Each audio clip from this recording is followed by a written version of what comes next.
नमो तस्स भगवतो अरहतो सम्मा संबुद्दस्स। नमो तस्स भगवतो अरहतो सम्मा संबुद्दस्स। नमो तस्स भगवतो अरहतो सम्मा संबुद्दस्स। साधु साधु साधु। पूजनीय कल्याण मित्र गुरु बंते जी को हमारा प्रणाम है। साधु साधु साधु। श्रद्धावान उपासक उपासिकागण प्रतिदिन भगवान की वाणी में से थोड़ा सा धर्म का उपदेश सुने, इस आशय से हम इस प्रातः की सुबह की कक्षा में इकट्ठा होते हैं। आज हम लोग संयुक्त निकाय के कौशल संयुक्त में से एक सूत्र का अभ्यास करेंगे। इस सूत्र का नाम है पठम संगाम सूत्र। पठम यानी प्रथम, संगाम यानी युद्ध। प्रथम युद्ध का सूत्र है। इस सूत्र में बड़ी एक सुंदर सी बात होती है, वह यह कि व्यक्ति के जीवन में सुख और दुख ये दोनों ही भाग हैं। ठीक है। यह सूत्र श्रावस्ती में ही घटित हुआ। श्रावस्ती जो है, यह श्रावस्ती उस समय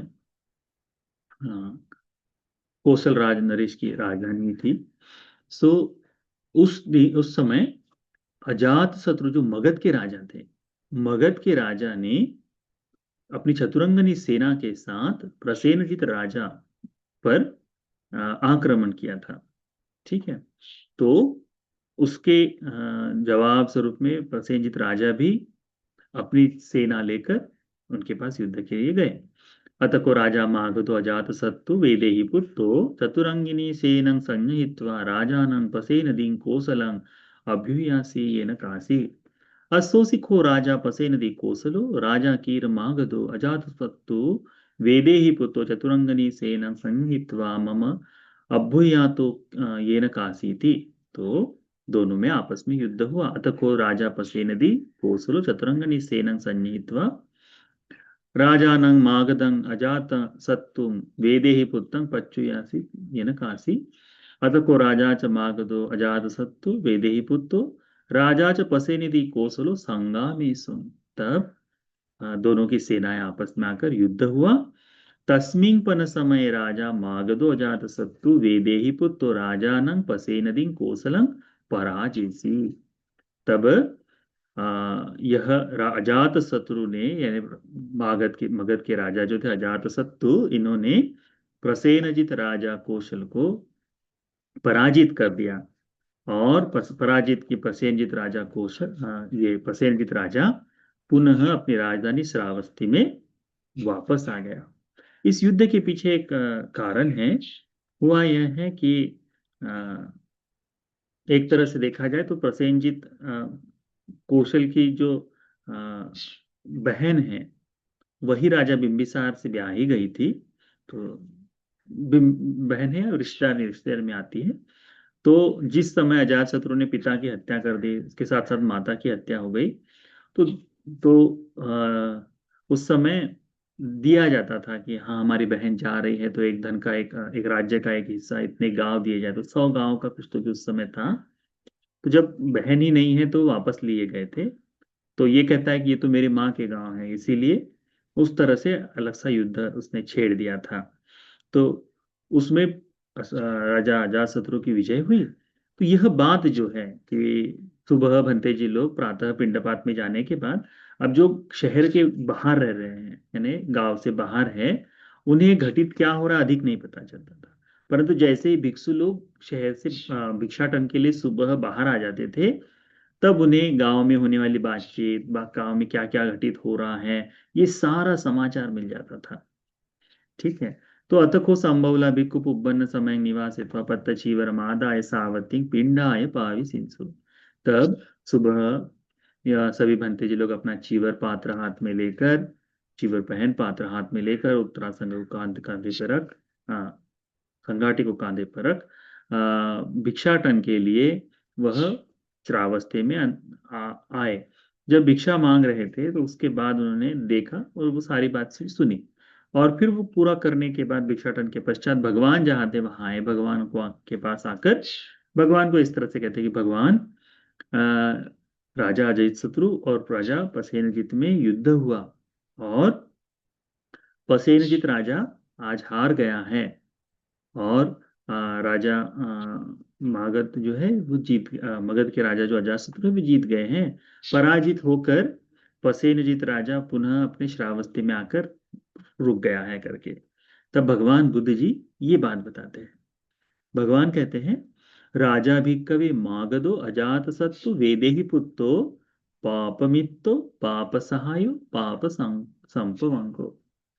कहते हैं कि ये जो अजात शत्रु राजा है, यह पापी मित्र के साथ, पापी सहायकों के साथ, पापी दृष्टि से घिरा हुआ है, पापी कर्म करने वाला है, यानी उसका पाप का ही वह कर्म करता है करके, पाप करने वाला है।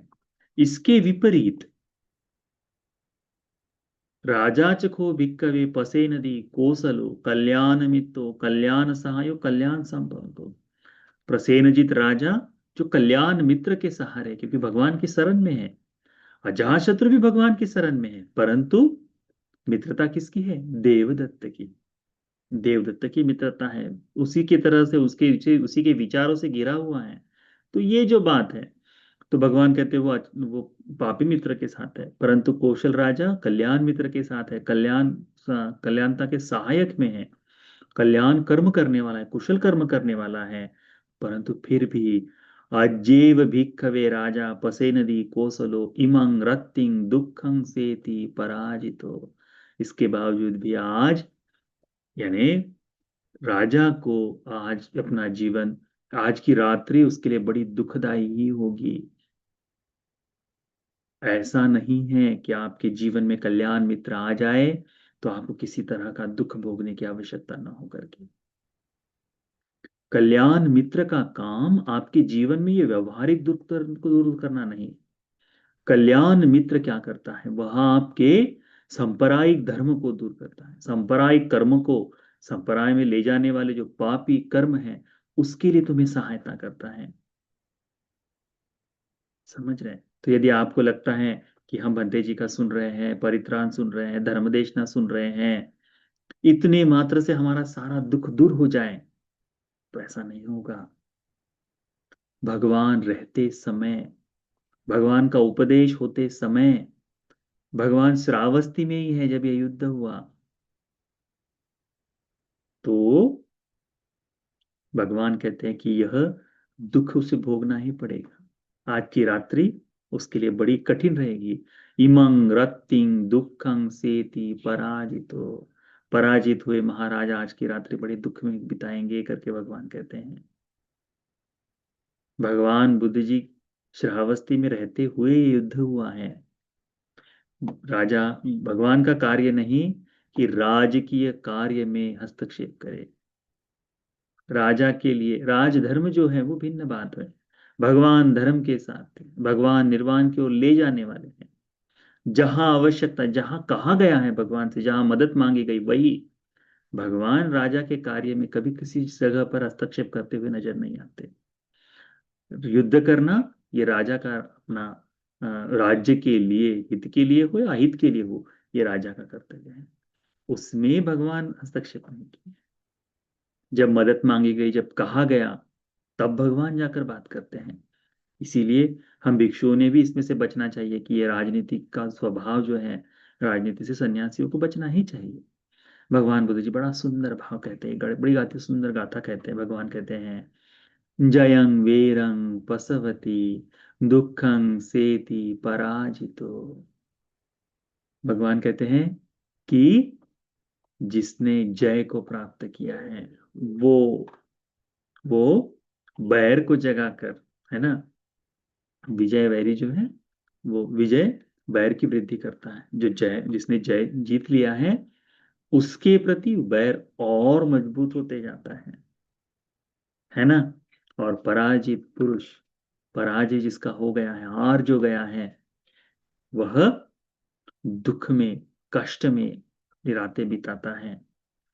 भगवान कहते हैं उपसंतो सुखं सेति, जिसने जीता है वो तो सुखी है, परंतु बैर खुद भी बढ़ा रहा है उसके कारण, क्योंकि जो हार गया उसके मन में और कि मैं इसका बदला लूंगा, इस तरह से भाव जागता है, तो बैर को बढ़ाता है। और पराजित व्यक्ति दुख पूर्वक सोता है। उपसंतो सुखं सेति, जो शांत हो गए हैं, जिन्होंने अपने राग द्वेष मोह का संपूर्णतः शमन कर दिया है, वे ऐसे अरहंत मुनि, वे ऐसे दुख मुक्त लोग, उपसंतो सुखं सेति, सुख पूर्वक सोते, हित्वा जय पराजयन्ते, जय और पराजय के बारे में सोचकर, इसकी चिंता को छोड़कर, इसके बारे में किसी चीज का भाव न रखते हुए, यह जो शांत चित्त व्यक्ति लोग, शांत चित्त व्यक्ति है, पुरुष है, वह सुख की नींद सोते हैं करके भगवान ने कहा। तो ये जो बैर जागना है, यह हार जीतना, पराजित होना, यह सब दुख के लिए एक एक तरह से कारण हो रहा है। भगवान केवल इसी तरह से कह सकते हैं कि शांत व्यक्ति इस विजय विजय और पराजय की चिंता को छोड़कर सुखपूर्वक सोता है करके।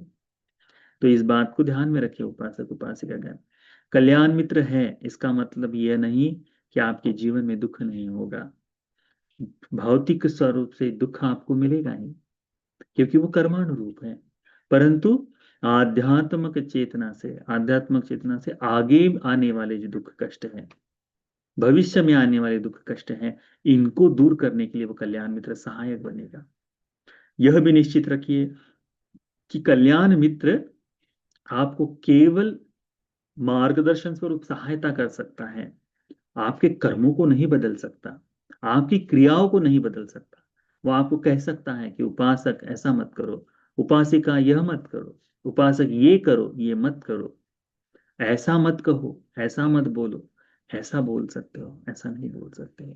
उपासक इस तरह का बुरा विचार मन में रखना अच्छा नहीं, उपासिका इस तरह का बुरा विचार अपने मन में आने देना अच्छा नहीं, अच्छा विचार आने दो। इस तरह से कल्याण मित्र सहायक कर सकता है। कल्याण मित्र सहायता करता है कि ये पाप है, इसे, इस अकुशल को मत करो, ये पुण्य है, इसे, इस कुशल को करो, इसी तरह से बता सकता है। करना न करना किसके हाथ में है? आपके हाथ में है, हमारे हाथ में। इसीलिए इस स्वरूप से, चाहे हमें कल्याण मित्र की संगति हो, तब भी हमें समय समय पर इस भौतिक दुख का अनुभव करना ही पड़ेगा। ऐसे समय में भी इसी को जानना चाहिए कि देखिए, भगवान के रहते हुए भी पसेनचित राजा को भी पराजय का दुख हुआ ही है, क्योंकि ये व्यवहार धर्म में आता है। तो हम भी आज इस तरह का दुख भोग रहे हैं, परंतु भगवान ने ये कहा है कि जिसका सारा ही बैर शांत हो जाए, जिसके सारे ही चीजें शांत हो जाए, ऐसा शांत व्यक्ति जय और पराजय, सुख और दुख दोनों में सुखपूर्वक सोता है। क्यों न मैं भगवान की इस वाणी को समझकर इसी की तरह आचरण करूं करके। तो इस बात को ध्यान में रखो, ठीक है। बड़ा सुंदर भगवान का यह धर्म का उपदेश है। यह उपदेश हम सभी को सभी दुखों से दूर हो जाने वाला, सुखपूर्वक निद्रा, सुखपूर्वक सोने के लिए लाभ में आने वाला, है ना, शांत व्यक्ति बनने के लिए उपकारक धर्म हो जाए। साधु साधु।